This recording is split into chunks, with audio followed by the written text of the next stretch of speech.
Well, welcome everyone to this evening's presentation, Enslavement in a Puritan Village, the Untold Story of Sudbury and Wayland, Massachusetts.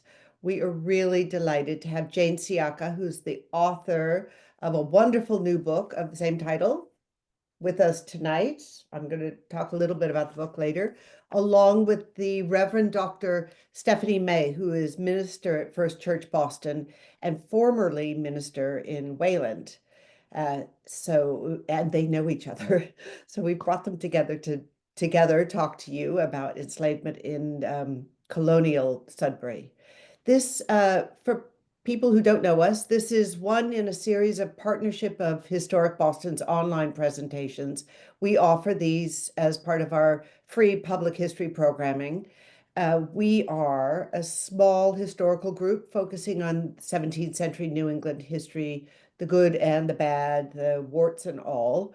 We aim to tell everyone's story, not simply the, Puritans and their descendants, but from everybody's point of view, what happened in the 17th century, we viewed as foundational for everything that followed the Revolution, the ethnic cleansing of Native Americans, and also representative democracy.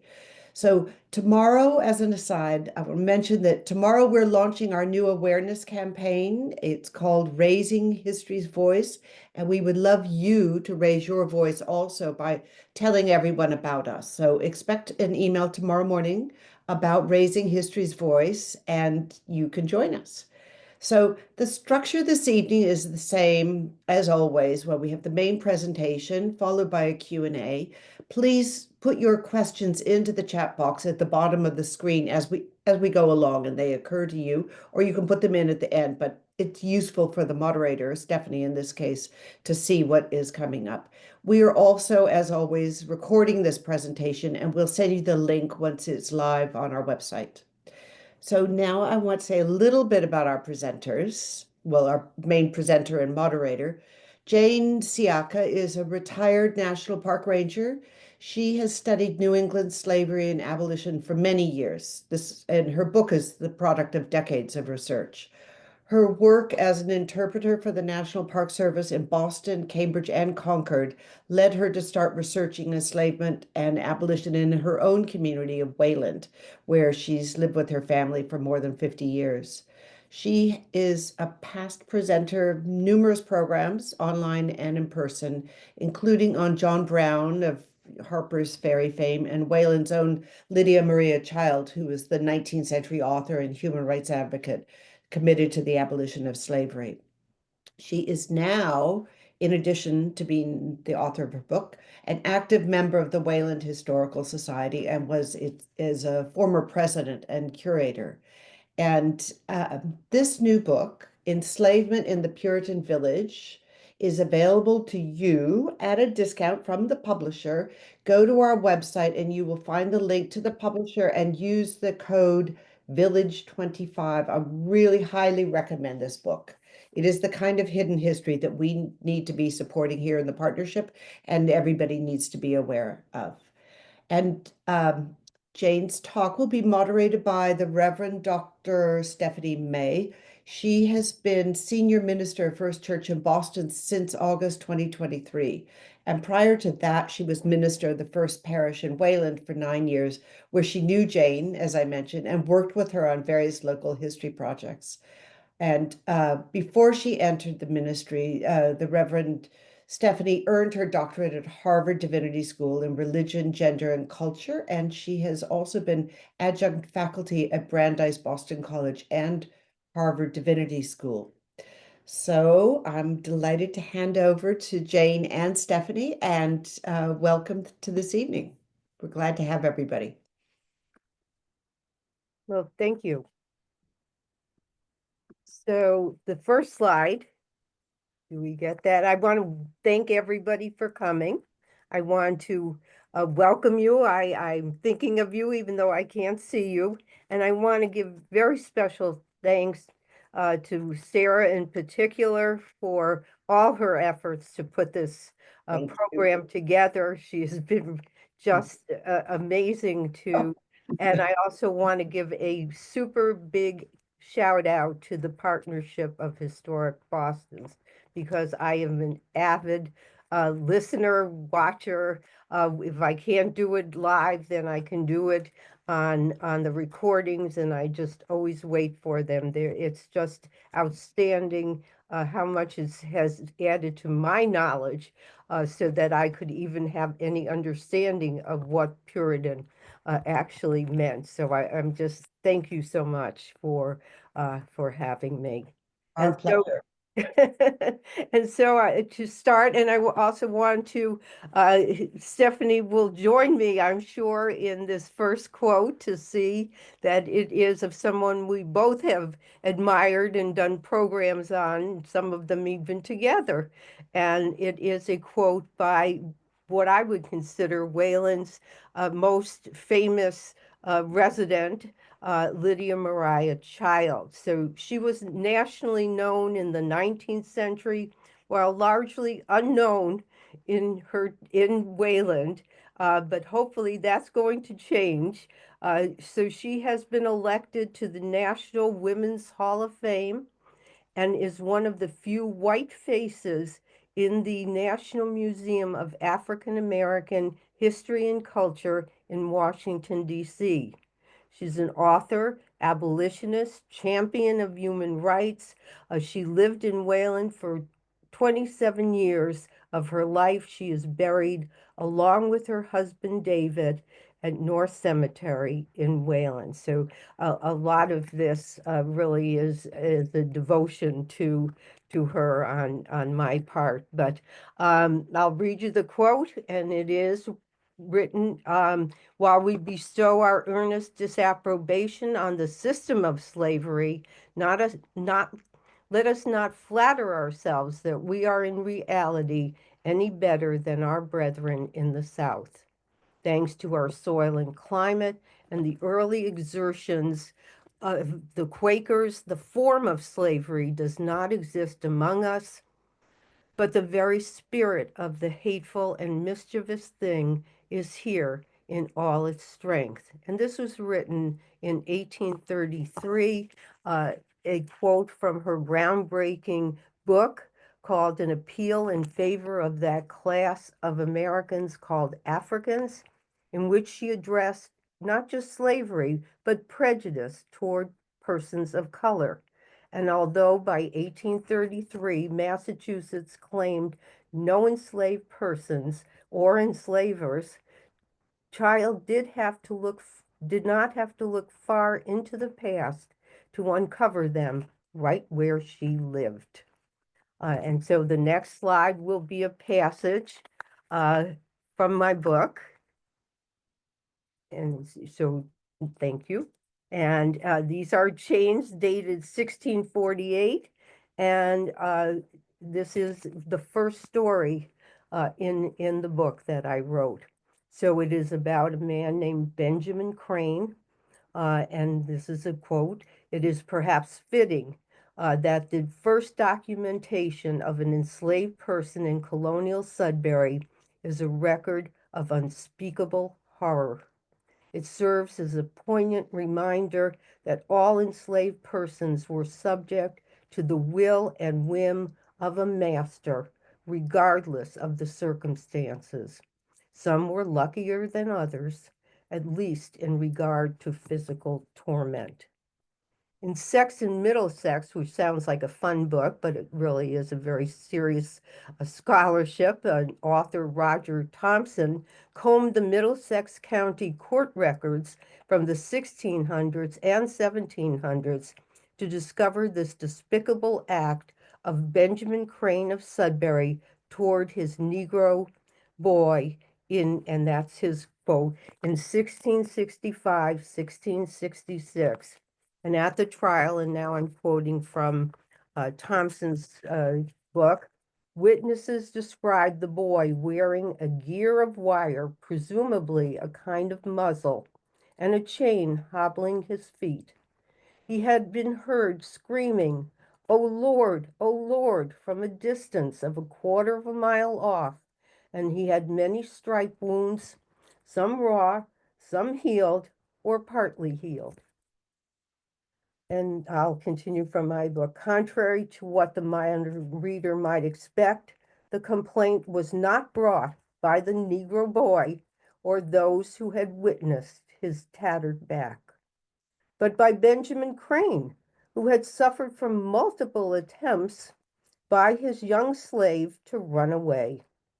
At the trial, the constable, who had witnessed the scars left by Crane's cruelty, testified that he had reproved the boy for his, quote, untoward carriage to his master and returned the boy to Crane.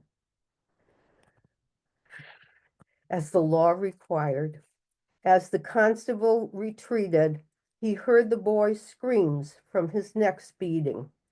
Other witnesses also testified to the repeated beatings that the enslaved boy suffered from Crane, but these comments were offered to demonstrate the boy's bad character and not the despicable acts of a brutal master. So what a way to start the first reference to an enslaved person in colonial Sudbury. And so now I'll ground you in the next slide and explain for those of you who are not familiar with this region, colonial Sudbury uh, is the red triangle. It's near Framingham and Marlborough. It's 20 miles west of Boston. And so what happened is in the next slide, you will actually be able to see that Sudbury today, colonial Sudbury is today two, and I say fiercely independent communities, at least when it comes to their early history. We still fight about that on both sides, whose residents are largely unaware of its long ago connection. Most people don't even know that it ever was one town, but it was the period of enslavement when it was legal and accepted in Sudbury are the years in which they were one town, and therefore the book Enslavement in the Puritan Village refers to both Wayland, which is the east side, and Sudbury, and gives me what I come to realize as a unique perspective, as that colonial world is the one I live in most of the time, but very unusual for anybody else to even know about it. So these maps were done. So they should be together, obviously. The jagged line is the Sudbury River, which divided the two parts of the town. But today, so these maps were done especially for this book by Wayland's GIS coordinator, Brendan Decker, showing Wayland and Sudbury as one town, which they were from its founding in 1639 until 1780. Called Sudbury Plantation when it was first settled on the east side of the Sudbury River, the Wayland side. The settlement soon expanded to the west side of the river. And one of town it remained from 1639 until 1780, when it divided largely along, and because of the difficulties of the river, which had long posed an impediment to traveling from one side to the other at various times of year, and was the subject of much contention between the two sides. The map represents the time period of the 1720s, when there were two parishes at long last, and two ministers, one on each side of the river, which reduced some of the conflicts.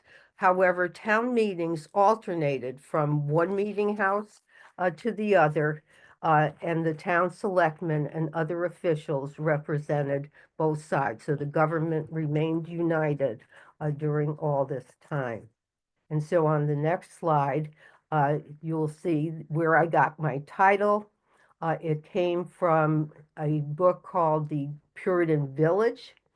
In 1964, Professor Sumner Chilton Powell was awarded a Pulitzer Prize in history for his book, Puritan Village. In it, he detailed formation of one town as a model for the formation of many New England towns. As he explained in his introduction, and I quote, one town well documented in relation to its specific origins can serve as a representative study for most New England towns until further investigation takes place. And he continued, the term well documented, however, in an age of intense analysis is a romantic one. It would be fairer to admit that one can at best find fragments of legal records and then make reasonable assumptions about the growth of any community, leaving many vital questions involving motivations and feelings unanswered. Most early townsmen were far too busy to sit back each evening and write journals or diaries. And so this is still true today. You're finding in many cases fragments of information, and there are many places in the book where I have to leave, very unfortunately, vital questions unanswered. But he did choose the town of colonial Sudbury because of its early records. It was indeed well documented. So this book is different from mine. Obviously, I didn't win a Pulitzer Prize, but it is also the formation of the New England town that he writes about, really talks about the first 20 years of settlement from 1640 to 1660, and he examines the places in England where the founders originated. Mine has a somewhat later focus, but it should be noted that even in the Revolutionary War period, the inhabitants of colonial Sudbury were the descendants of Anglo-Saxon immigrants. A number of them descended from the original inhabitants of the Sudbury plantation. There is no mention of enslaved persons of African descent in his book, and perhaps they didn't enter the picture until after the period that he writes about. But detailed records and even occasional letters and journals continued to be produced and retained by the town long after the period Powell wrote about, and these records confirmed the presence of enslaved persons in town. So, like most people who grew up in and were educated in the North, I never learned about the existence of slavery in places where I lived. It was, after all, a Southern phenomenon, according to the history books. And so I lived blissfully unaware of its existence in the North, in New England, and in the places where I lived and worked. Until, that is, I started working in Concord, Massachusetts in 1986. And then I learned the truth. Required reading for docents. I first worked at the Old Manse in Concord was The Minutemen and Their World by Professor Robert Gross, written for the bicentennial, and that's early for really discussing enslaved people. He wrote about the existence of enslaved persons in Concord at the start of the American Revolution. Even men who stood up for their rights as Englishmen on April 19, 1775, at the North Bridge in Concord and on Lexington Green were depriving others of their freedom. Wow. And so I learned about enslaved persons who lived in Concord at the start of the American Revolution. After becoming a historical interpretive park ranger at Minuteman National Historical Park in 1990, I learned even more. At some point, I saw a book for sale at the Northbridge Visitor Center, republished by a vanity press and for a paperback quite expensive.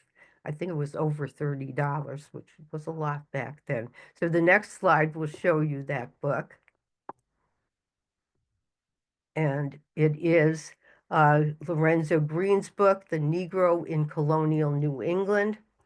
Uh, and this is my Bible. This is what I've worn out 3 copies of this book because of just the quality of the information in it, the amount of research that went into it. It was Lorenzo Green's The Negro in Colonial New England, first published in 1942 by a Black professor of history at Lincoln University in Missouri. It is not an overstatement to say that that book changed my life. Always drawn to stories of people overlooked in traditional history books, it opened a new world for me. I had to know more. How could I not have known about something that happened where I lived and worked and that I considered vital to my understanding of the world that was and is? And I should add that in the late 1980s and 1990s, few tours or programs in the North made mention of enslavement, or in the few cases that did, it was primarily about runaway slaves who escaped from the South in the 19th century. So, reeling from my new acquaintance with the existence of enslavement in the North, gleaned from Professor Green's book, I still had little understanding of its magnitude and meaning. Certainly, it had not happened in Wayland.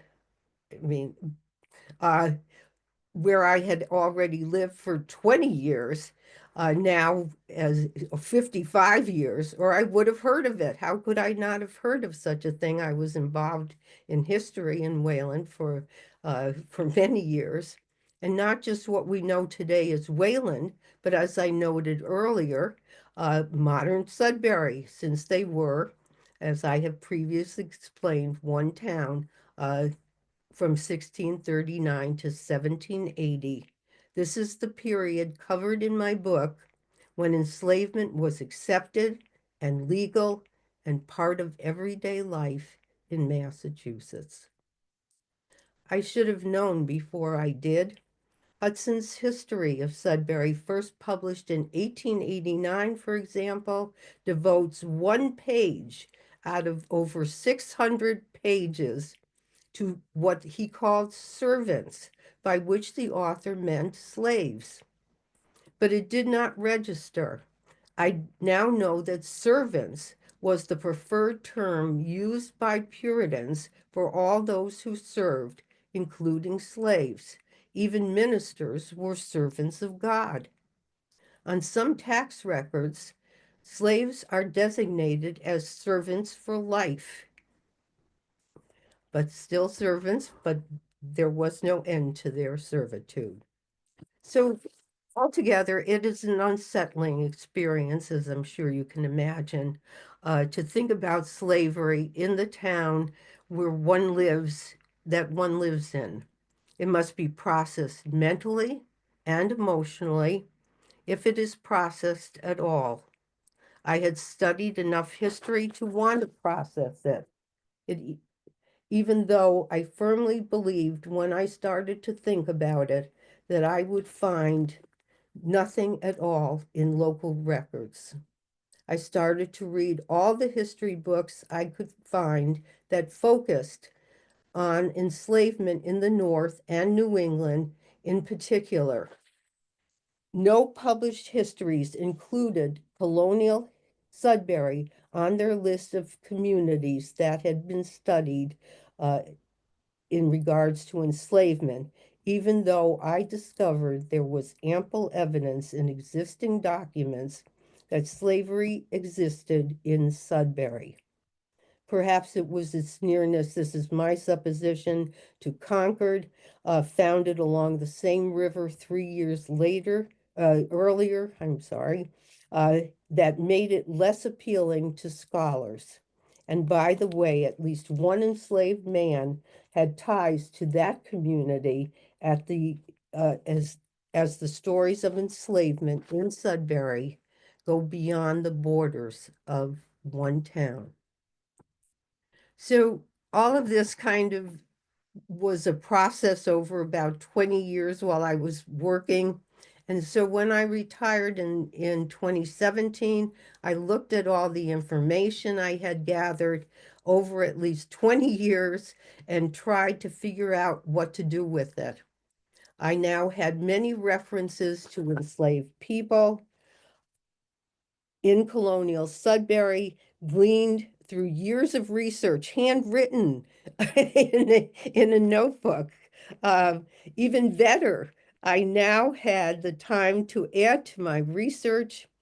I could pursue stories that I had only noted before. The availability of digital materials was a revelation to me. My 25 years of research spanned a revolution in technology, from microfilm to digital scanned images, from in-person appointments to research facilities, uh, to instant gratification of requests for information sent right to my email inbox. Wow. I could read out of print books through Internet Archive and Google Books. And during the pandemic, online resources became my main source of information. Obviously, my requests for information and questions led to copious scanned documents arriving on my computer. Of special mention are Caitlin Jones at Mass Archives and Nathaniel Smith, archivist for the town of Concord. But first and foremost, and so I would even offer to wear masks and gloves or whatever and go in there, and they said, no, no, because they were lonesome. They said, we'll send it to you and scan them. And so this took a lot of effort on their part to actually send me, in some cases, hundreds of pages of scanned images. But first and foremost, there already was something called the Sudbury Archives, which provided an online searchable database. Today it has about 15,000 town records dating from 1639 to 1850, and of course, Wayland only up to 1780.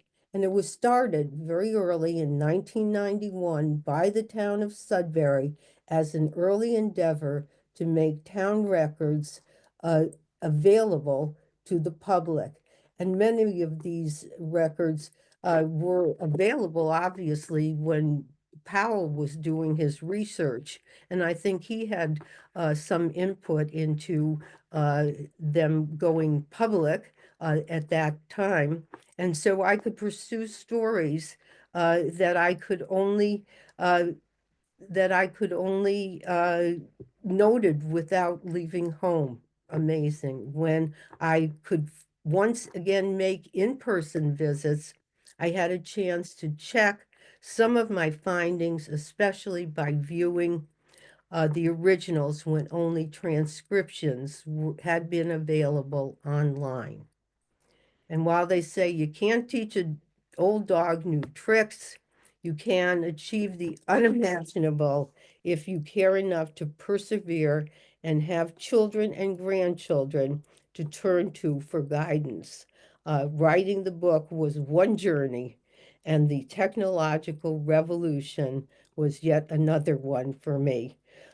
Never before published, these stories from preserved records highlight the lives of men, women, and children held in bondage in Sudbury.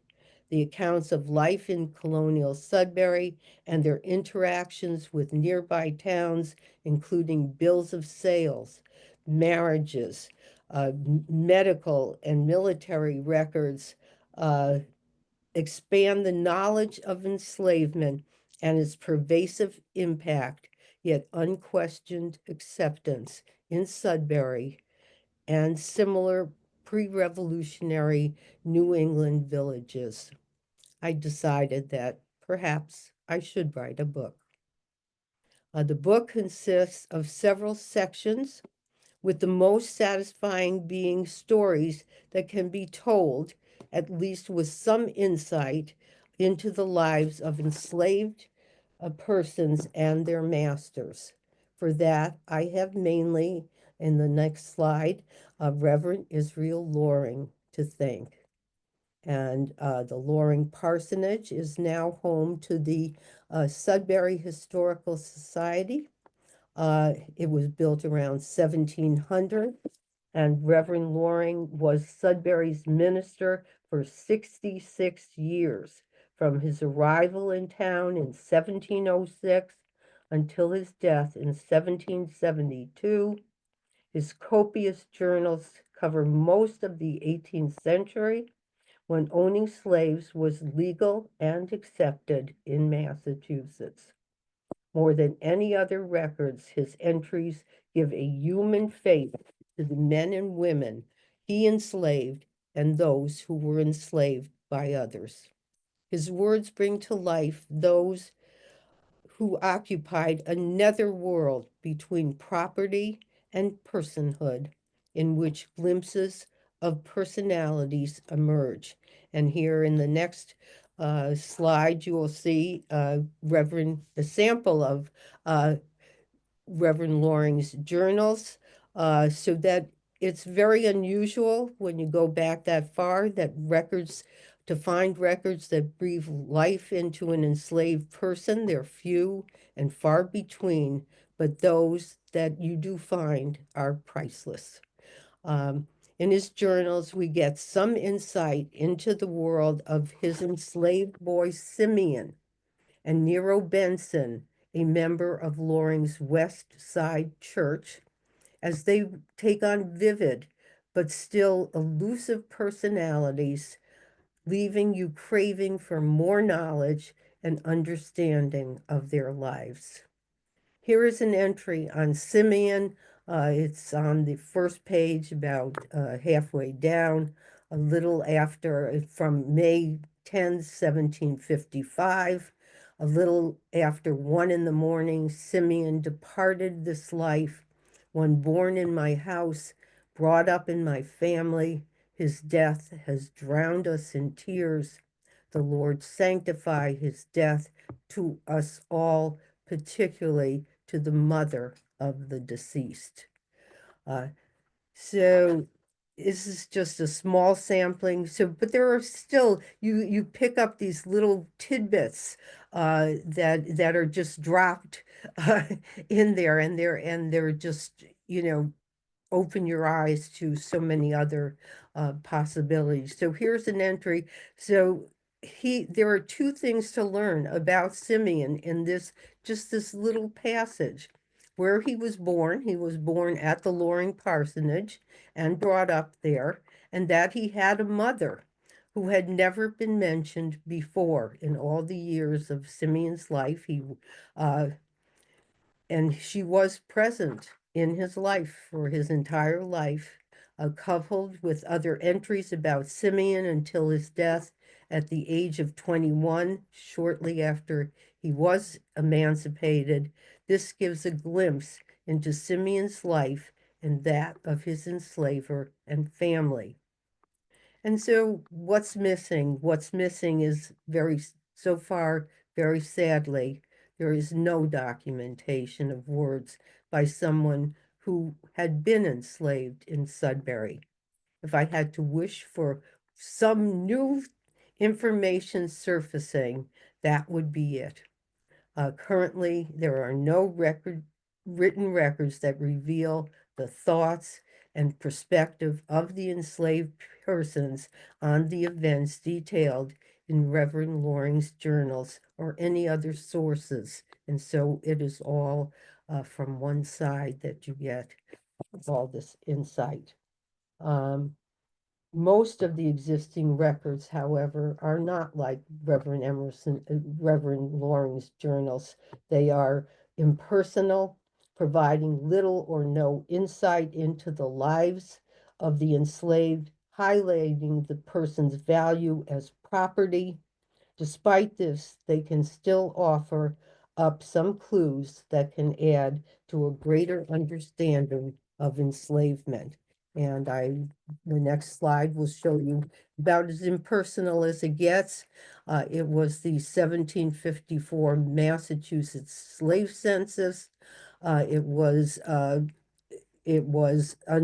conducted under Governor William Shirley, the governor of Massachusetts province. And in it, there were 9 males and 5 females were enumerated, giving no names to either the enslaved or the enslavers. There is no doubt, this no doubt reduces the total number for excluding children in bondage. For example, even this census contains a noteworthy fact. No one under the age of 16 was recorded.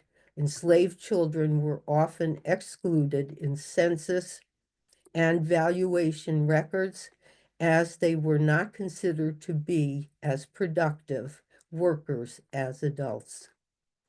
Sometimes an upper limit was stipulated as for the age of the enslaved person, and one of the most famous is the 1771 valuation list, which included charging the enslavers for their servants for life, i.e., slaves, and that was only those between the ages of 14 and 45.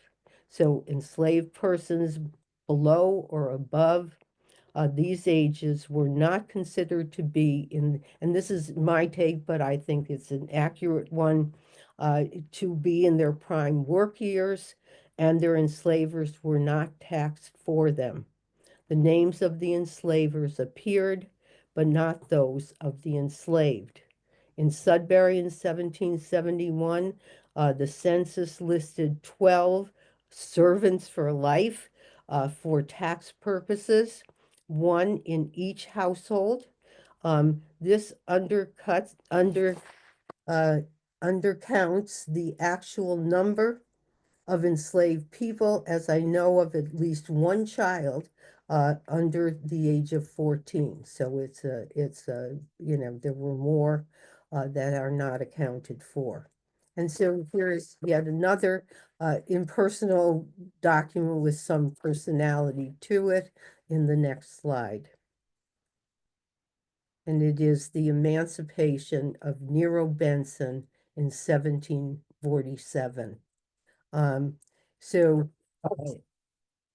this offers a rare glimpse of another kind of record, a very unusual one. It is the only documented reference to an enslaved man who lived in Sudbury being given his freedom. What is most remarkable about it to me is that while it is largely impersonal, there is a great story contained in this act. What motivated Samuel Wood, the master, to free Nero Benson, and at considerable cost to himself. He paid Sudbury £100 to free him, and only £50 was required by law, and to save the said town harmless, this is a quote, from all and any charge towards the support and maintenance of Nero Benson.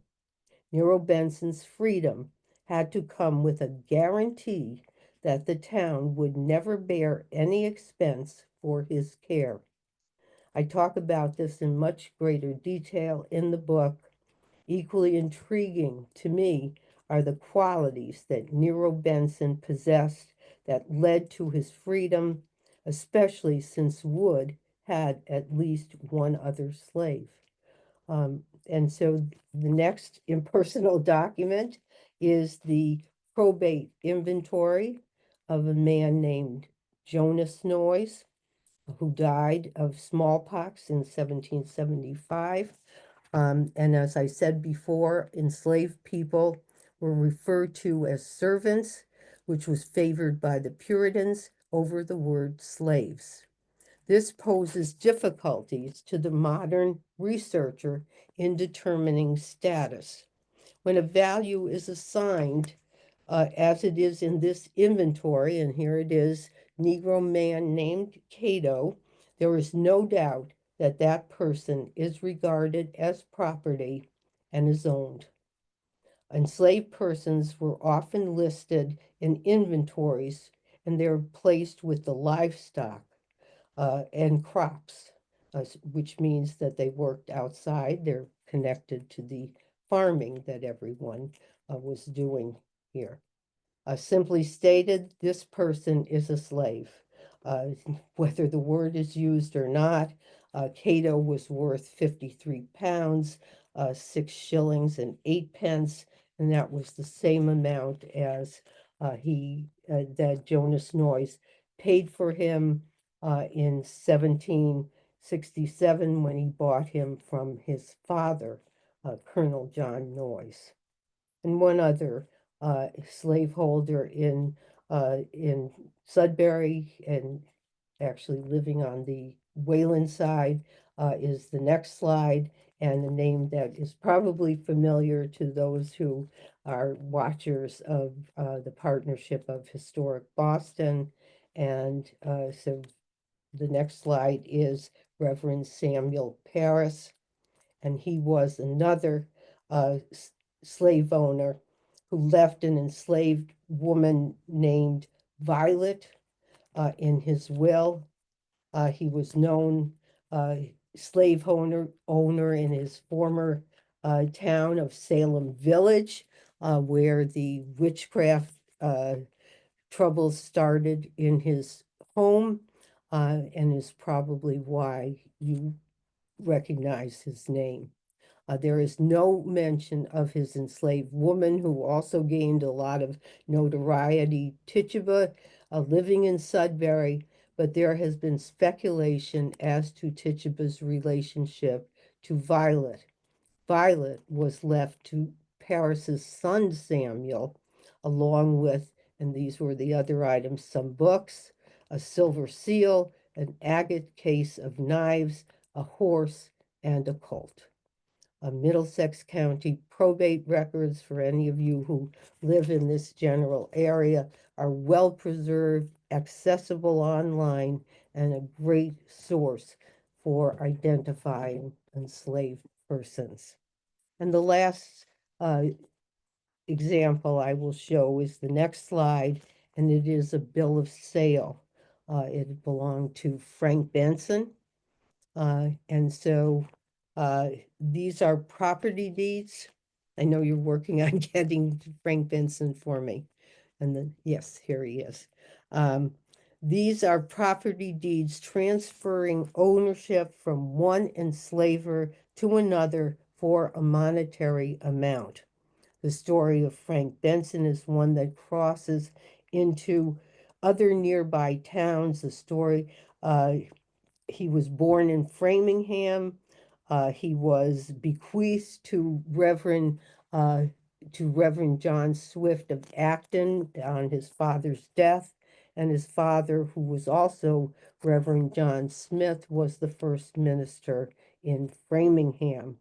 And so Reverend John Swift of Acton quickly sold Frank Benson, or Francis as he was sometimes called, for 200 pounds to Josiah Richardson, a prominent citizen of Sudbury. And this deed, owned by the Goodnow Library in Sudbury, yielded another surprise. It was actually lost for about 20 years. Nobody could find this bill of sale. And finally it surfaced, and I was allowed to open the box that contained it, which was very exciting. So this yielded, on the reverse side, was a commentary by a man named Thomas Stearns, a Sudbury man who collected Sudbury town records. And he added a handwritten note on the reverse side, and that's in the book. So both sides of the document are featured in the book, containing the following sentence. And this is a quote from Thomas Stearns: "How any man professing to be a minister of Christ could be," and he's referring to Reverend John Swift of Acton, could be guilty of an atrocious crime of trafficking in human flesh is inconceivable to us at the present day. And Frank Benson also, after he was enslaved to Josiah Richardson, would wind up being enslaved to the Reverend William Emerson, grandfather of Ralph Waldo Emerson, and present on April 19th, 1775, in Concord at the North Bridge on the first day of the American Revolution. So Frank Benson was quite familiar with ministers. But Thomas Stearns died in 1844 when slavery was flourishing in America and ministers owned slaves, but not in Sudbury. And so the last slide is something, because I also did it as a research document. And so all the people that I couldn't tell a story of, but there was just a snippet, is a timeline. I think it takes up about 30 pages, and it's in this format. It doesn't look just like this, but it's a timeline that tells you the type of record, who it was, the owner, and what information we have. Hopefully, if more surfaces over time, and of course where I got the information, but if more surfaces over time, it is at least something that people could draw on to pursue enslavement even more. So it even goes beyond the years of slavery in Massachusetts, and for which there was not enough information to fit into the text, but considerably heightens the impact of enslavement in Sudbury, included in the book with sources and notes. Hopefully it will be supplemented when new documentation of enslavement in Sudbury surfaces, and several people have told me that they are copying this model in their own pursuit of enslavement records. And so thank you.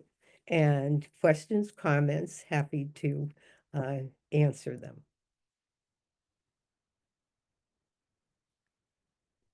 Thanks, Jane. It's just I have combed through that last few pages too, and it is an amazing resource. And thank you. I knew you were working on this for years, and actually to be able to read the final product was just sobering. I join you in that sense of having read about the history of enslavement in New England, and yet somehow didn't think, but not Wayland, not Sudbury, you know. Um, and so I'm going to start with, you didn't mention this, but I think it's relevant to start here, and wondered if you would comment on Massachusetts being the first state to legalize enslavement. Yes, the Body of Liberties in 1641. So they like to talk about being the first state to end enslavement, but it also had of all the colonies, Massachusetts in the Body of Liberties was the first colony to legalize enslavement, and that was 1641. And I understand that part of that was related to the Pequot War. Yes. And one of the questions was whether or not, in your looking at records, you found evidence of enslaved indigenous people in Sudbury. So I did not. And I did consult with those who know far more about Indigenous people in Sudbury than I did.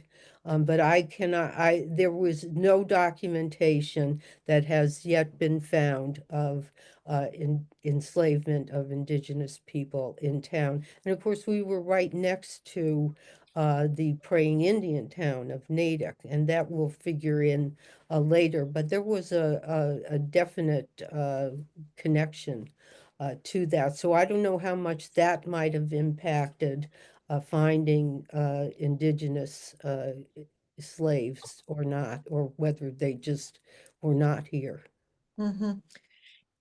And when you, in this sort of theme of like the things that the evidence was there, and yet, as you commented, Powell and Hudson and their stories don't, Powell says nothing, Hudson in that mammoth book says one page.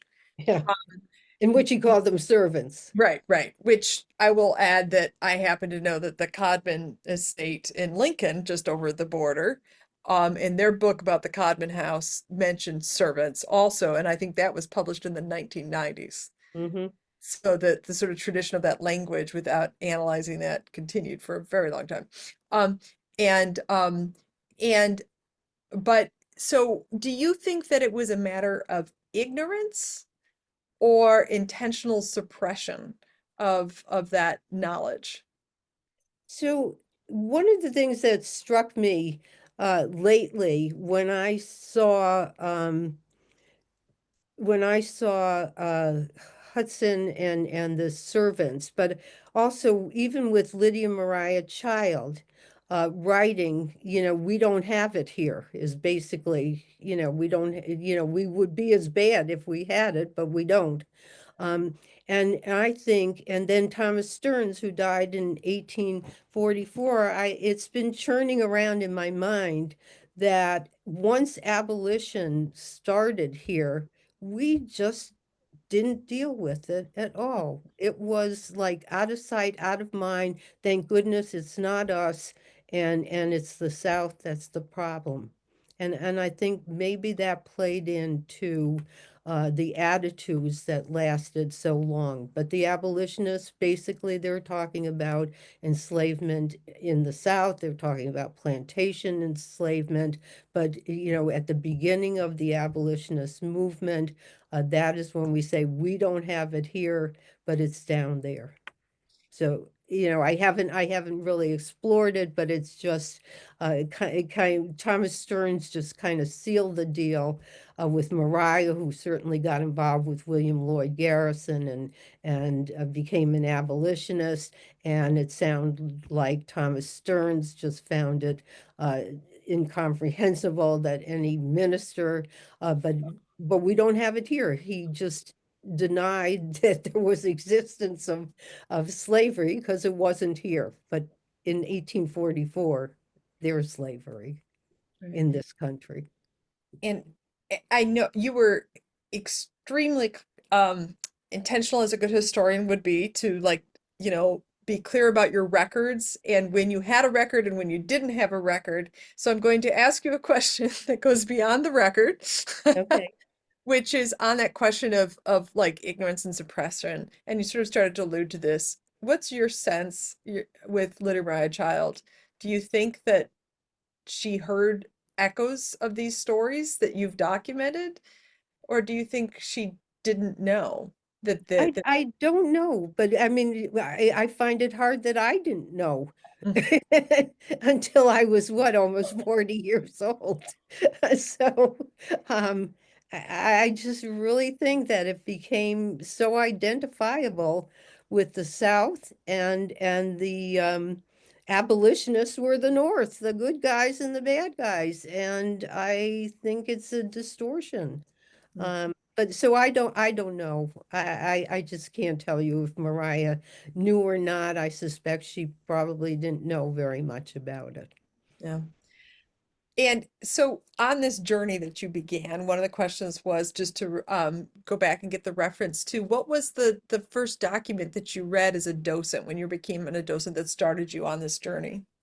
Well, it was Bob Gross's book Oh, in which he talks about, enslaved people in conquered at the start of the American Revolution. And so that told me there were enslaved people. And then it just, I just learned more about it and said, okay, it's okay for Concord to have had slaves, but Wayland certainly never had them, or I would have heard about them because I was most active in Wayland history and not in Concord history at that point. Yeah. How do you think that enslaved people came to Sudbury? Did you have any sense of that? Like, they come from England? Were they coming? How did people come? Enslaved people? Most of the enslaved people in Massachusetts came probably via the West Indies. Some came directly from Africa, but most of them came via the West Indies. And yes, when you talked about the body of liberties and the Pequot War, and so what did they do? They brought Native Americans down to the Caribbean, where there were enslaved people. Samuel Parris had actually had his family had a plantation down there. So he was actively familiar with enslaved people long before he got up here. And I'll add my own, like, it's been interesting, to move the last 2 years into Boston and to deepen my Boston history, and realizing that the whole Puritan settlement of Boston was so tied to the West Indies. And so, and in Hmm. the chat, there's a whole discussion about the ship Desire after the Hmm. Pequot War and everything. Right, But right. also, yeah, but the plantations, you know, and the Hmm. families. So you might Yep. have one son that was down in the Caribbean and another son that's, in England and one that's in Boston. And so you have these family relationships. Right. And the Noyes family, I know I referenced them in the index section that he died actually, I think in Barbados, and they had plantations. So yeah, there were people up here that were tied to it. But Samuel Parris, it came from England to the West Indies, and before he came up here.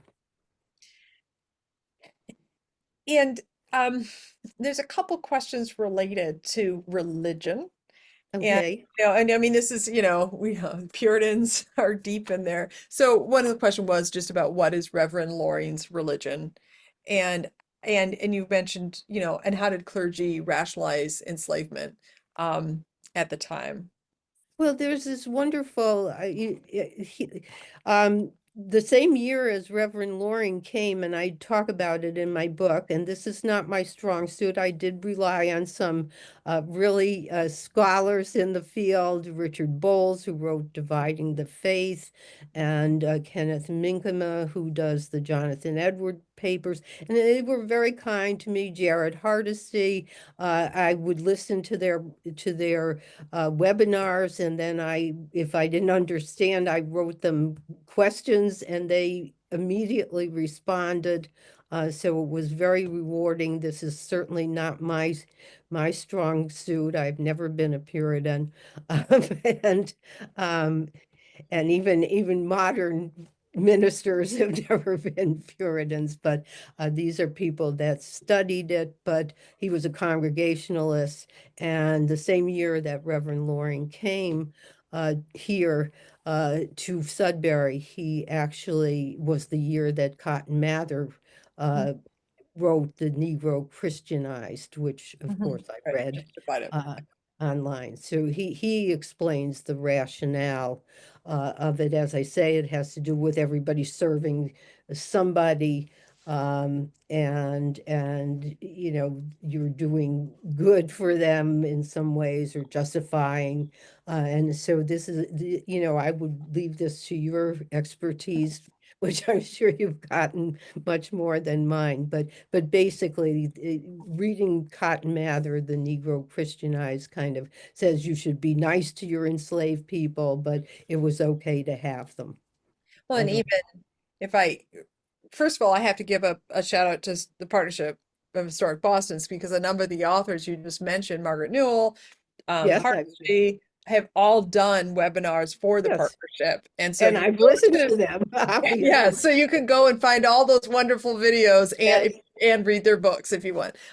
Yeah, and yeah, and I'm learning a lot fast about, about the Puritans, but yeah, Cotton Mather's, Christian, Yeah. is a significant sense, but the sense of, I mean, in general, it's they're justifying everything because they're finding it somewhere in the scriptures, right? Hmm. In the Christian scriptures. Right, sure. And framing that within um their um a culture, a wider culture of the Atlantic.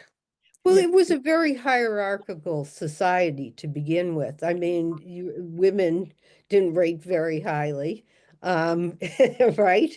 no. Men without property didn't rate very highly, but women certainly are right down there.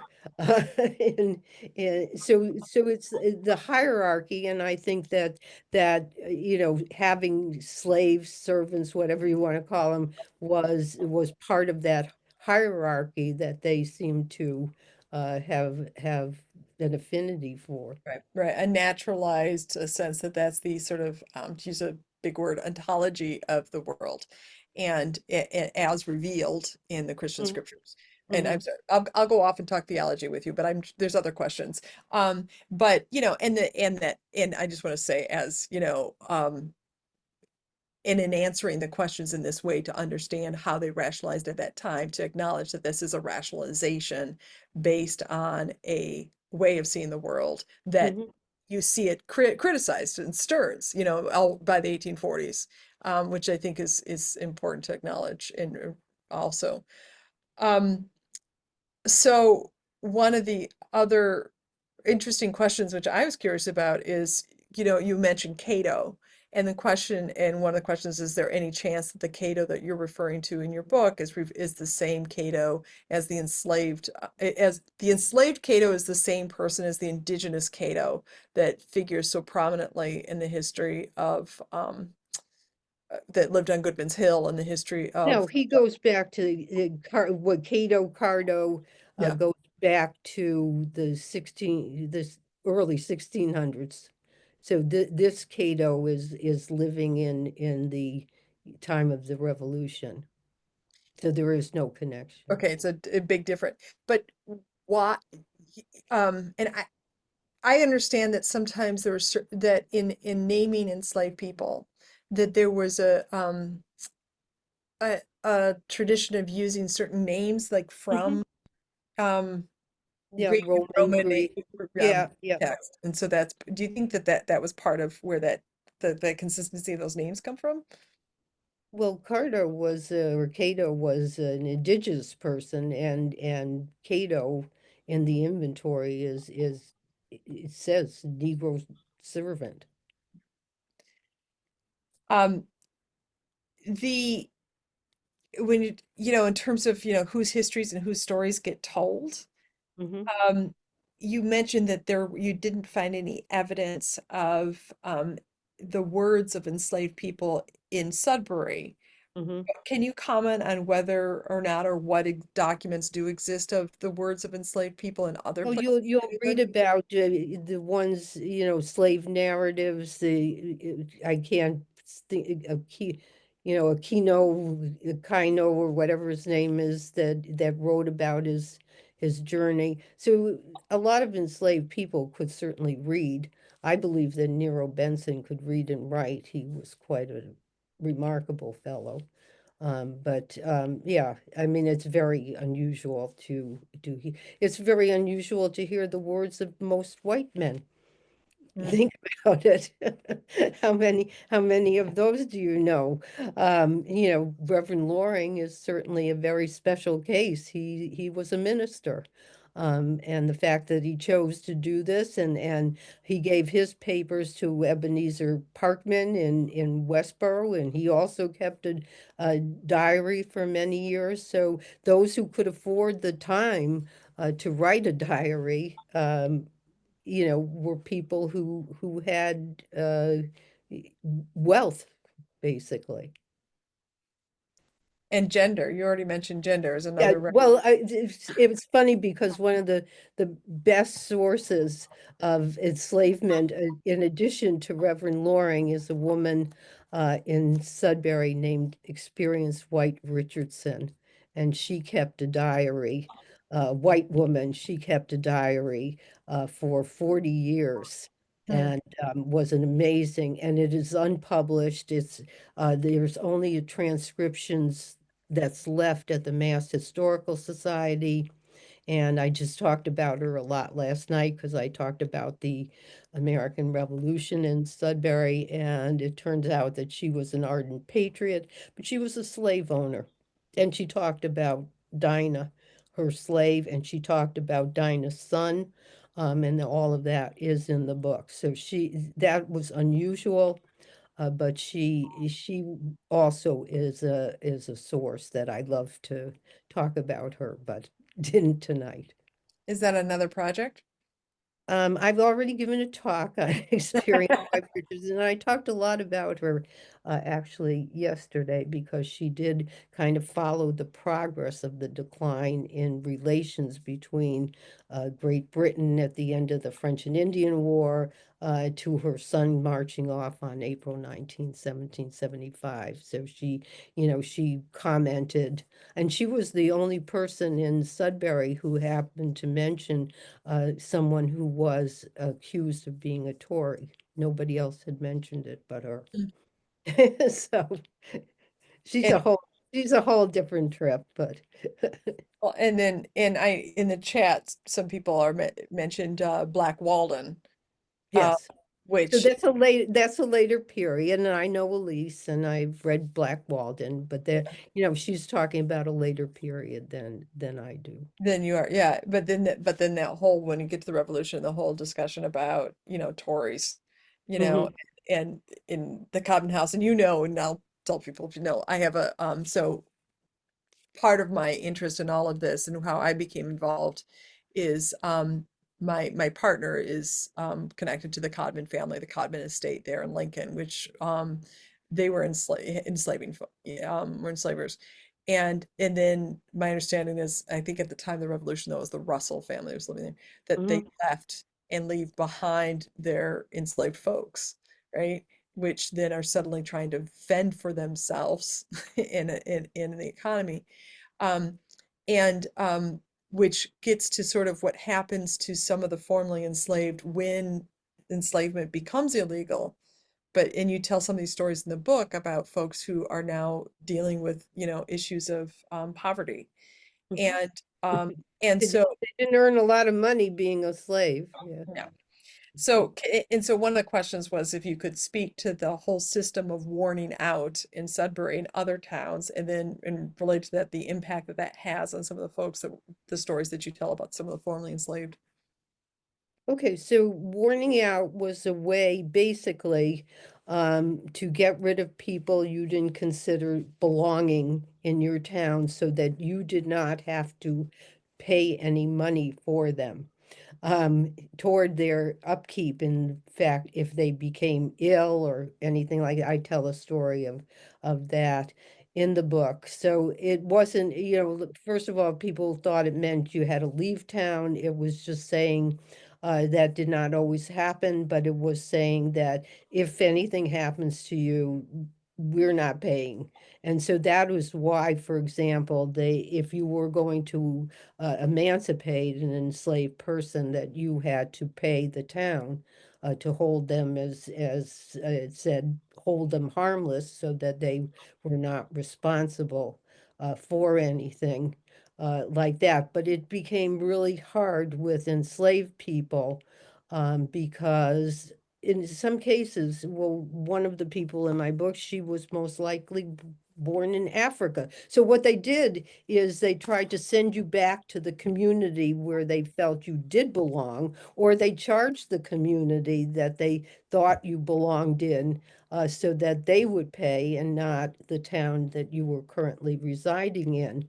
And in the case of somebody, for example, who came from Africa, or somebody who was taken as a little child, someplace might not even have known where they were born. I mean, I have an instance of a 2-year-old being sold who, as an adult, might not even know where she was from to begin with. So there's all kinds of suits and countersuits by the towns as to who should pay. It's but you didn't make a living, and you probably, if you were out here in a rural area, you were a farmer. Unless there was I think in Boston you'll find many more people who might have been trained to do a trade, but out here, pretty much farming was the activity. At least I didn't find any that had been specifically trained in a particular skill. Okay. I don't know if I answered your question, but yes.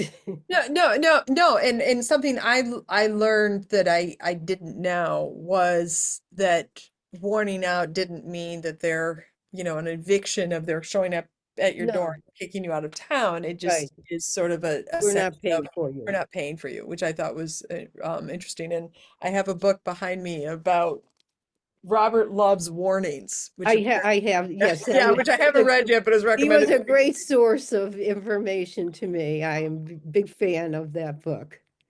And Um, there's another interesting book that I don't know how many people are interested in pursuing it where they are, but there's also an interesting book that tells you, it gives you all the ads of runaways, written by Antonio Bly, and it describes what they were wearing and carrying and things like that, and it does it town by town, and that's also very interesting. Did you find any ads of runaways? So I found, From, yeah, this book compiles all the runaway. no, from Sudbury. Yes, there was Wow. one in front, Sudbury, Okay. Josiah Brown's Okay, that's right. Yeah. slave man ran away. Yes. Okay. Do you think that there's a question, do you think that any of the people who were warned out took refuge with Native American tribes? Oh, well, that's very common. There's a whole story in Sudbury. There was obviously, and I think it's yet to be discovered, the magnitude of it, but because the praying in Indian town of Natick was right next door. And it turned out that if you were an enslaved man and you married an indigenous woman uh, and you had children, they were free. The children were free following the mother. So I think it's a whole uncovered story. I just spoke to the director of the Natick Historical Society yesterday saying, I think because I can document it for the Revolutionary War period, but I think there must have been much more activity between the praying Indian community and also medical treatment records of Dr. Roby, who treated enslaved people, white people, women in this area. There's a definite connection between indigenous people and Native American and enslaved people. I think that's a really compelling connection, and it's And I wish I knew more. And I was gonna say, and it's encouraging to have you pursue because your commitment to research is admirable. Um, one of the questions, Kathy is writing. She's with she's the historian for First Parish in Framingham. okay, They're working on a similar research project. And you had mentioned John Swift, who was the first minister in right. Framingham, first parish in Framingham. And they have identified that Reverend Swift had 6 enslaved persons.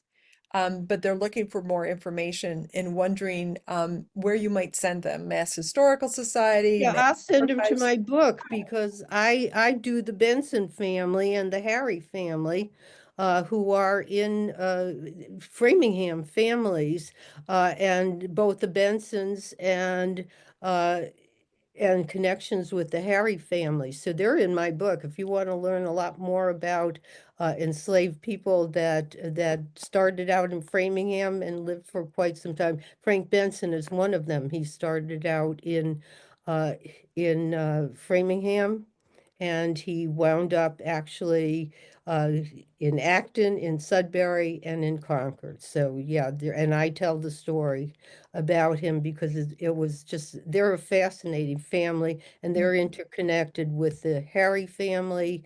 And I even had my granddaughter did a flow chart of the relationships. So I start with my book and you'll find out. And what was and this might be in the footnotes of your book, but can you a question asking if you could repeat the name of the book with the runaway ads?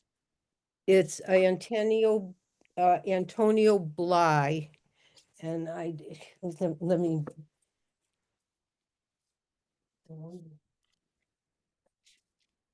And while she's looking for that, I'll say that the book about warnings that I was mentioning is Robert Love's Warnings, Searching Yeah. for Strangers in Colonial Boston. So here it Colonial is, Dayton. encouraging and escaping bondage. And Sarah's putting in the chat, Sarah Stewart from the partnership is putting in the chat that she can follow up with book names when you email the link. And I repeat, some of the names that are going by fast are also authors who have given webinars. And I know the partnership has done an amazing job in the last few Yeah. years of doing really tracking the history of enslavement in New England, because this is a story that has been suppressed willfully, perhaps at times, and so it's important to be telling these stories, um, to give a fuller story of this region and our roots. I'm trying to figure out if I have any more questions. I've been trying to follow chat. It's always to talk and to follow chat at the same time can be distracting. So actually one of the first questions was the Little Mariah Child, was just from somebody who lives in Maine now, wondering where did Literate Mariah Child live when she was in Maine after Yeah. her mother died? What town? Yeah, Norwich Walk or something. Norwich, Noridge something walk or something. And of course, the best book to look at, in my opinion, is Lydia Moland's new biography of Little Mariah Child. It's a beautiful book. It is a beautiful. I'm sure that it's in there too, which is I've got that one behind me too. You know? So Lydia Moland is the name of that book. If you want to learn more about her history. Um, and then another, I think this was answered in the chat, but there's a question about Prince Peters from Massachusetts. Somebody was who moved from Massachusetts to Vermont in the 1790s, and how to find out if they're enslaved. And apparently there's a Vermont database, Mhm. Southern Vermont database. Um, so it's such a joy of public history is to see how people are working together to share those resources as people get engaged with these questions. Um, I Southern New Hampshire and Southern Vermont is what Sarah's telling me is what the database is. So I think we're looking at the chat to see if there's more questions. There's a commentary looking for more questions. Um, but I guess a question I had is, as an author and writing these stories, I know that terms can matter a lot. And I noticed throughout the book you use the term enslavement and enslaved persons, which emphasizes the status of the people's Right. humanity. But I also noticed that you sometimes use terms of masters and owners as opposed Yeah, I to slavers, went and I was back and curious what forth your on it. thinking was. Yeah. Yeah, maybe I just didn't want to use the same term because they're the same thing. Basically, the owners are the masters and the masters are the owners. It was the men, certainly it's men that we're talking about, but I don't know that I had, other than repetition, maybe I don't like either word. Obviously, it's not something that is a very comforting word. Um, I don't know how to say it. It just, I have a kind of negative reaction when I write it, because it just seems so wrong to me, to think of them, a person being, having a master or being owned. Mhm. So it was painful, to write that. It is. It's to save slaves, I mean, but yeah, to the whole concept of owning a person or being the master of a person, and really, the masters ruled the roost. Whatever they wanted you to do is what you were compelled to do. Yeah. And, in talking about enslavement like this and the ownership language, that there's also a model in New England about indentured servants. And I Hmm. think it's Jared Hardesty, who talks Hmm. about sort of degrees of freedom. Yeah, right, yes. But He has so, freedom, yeah, that book. um, Yes. and do you know, so can you comment about how indentured servants and fit into this picture of Well, the enslavement? basic premise with indentured servants is they had a term. It wasn't for life. You signed a contract, you were indentured for a period of time, after which you were, freed, a free person, but servant for life, there was no escape.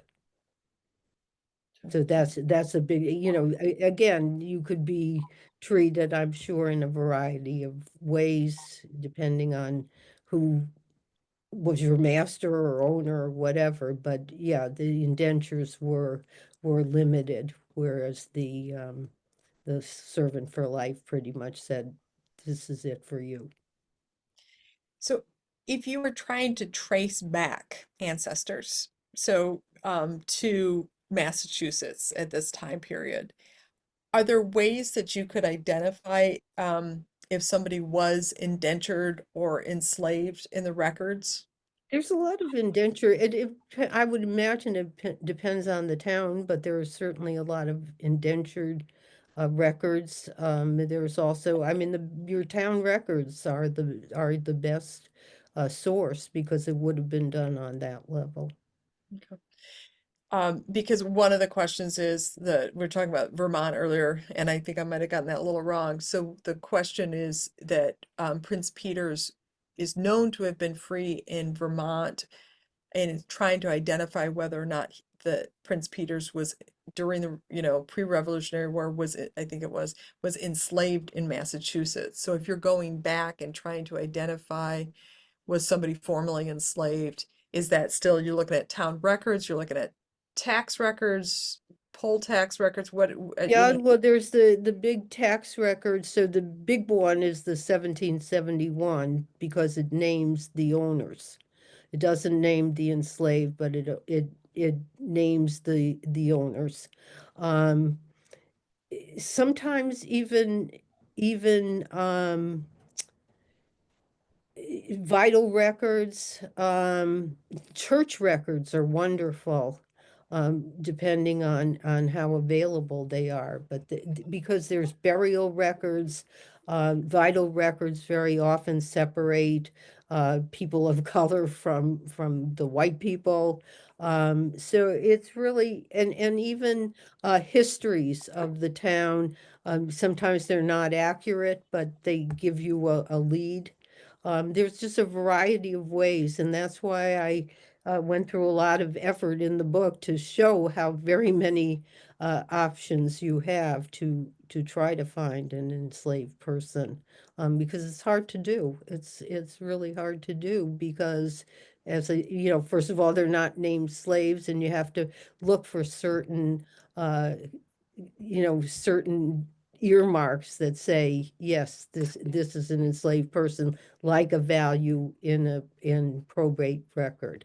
But a lot of times you don't know, and most of the Revolutionary War records did not necessarily designate people by race. They sometimes said you had a dark complexion, but you could have been a white person with a dark complexion. So you know, it's really, I try to do the, you know, what I could document. I'm sure if I did things I couldn't quite document, I'd have a much bigger book than I do. But that was, I'm kind of a stickler for that.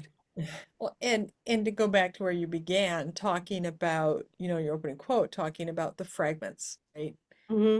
And how, and having to piece together the fragments and trace the fragments, and the fact that you created this grid, that's for your own research purposes that ends up in the back of the book, I think is so it's part of what makes, researching such the history that you've done and the project you've done so difficult and so important. So thank you for So I also think that if these fragments, you have to sometimes look at, you know, multiple sources to find an answer.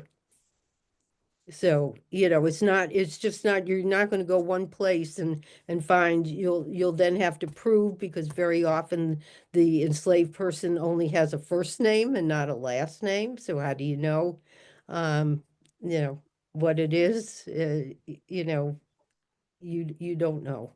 It's very hard.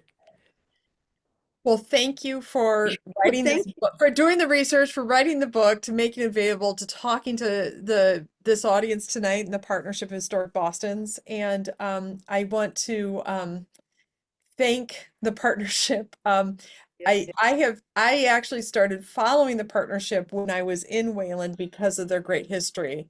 And then also when I moved to First Church in Boston, discovered we were the mailing address. We host their mail and also their meetings. And so I'm like, great, I love this organization. And I was kind of shocked to discover that it's actually run by a very, very small group of people. And for the quality and the impressive webinars that go out, I just want to make a big shout out. If you are watching this and you value the Partnership of Historic Bostons, please donate what you can. If you would have watched a Netflix or movie online for $3, $4 tonight, whatever you do, please donate and contribute to the partnership. They are amazing at finding grants when they're able, but really they could use your support.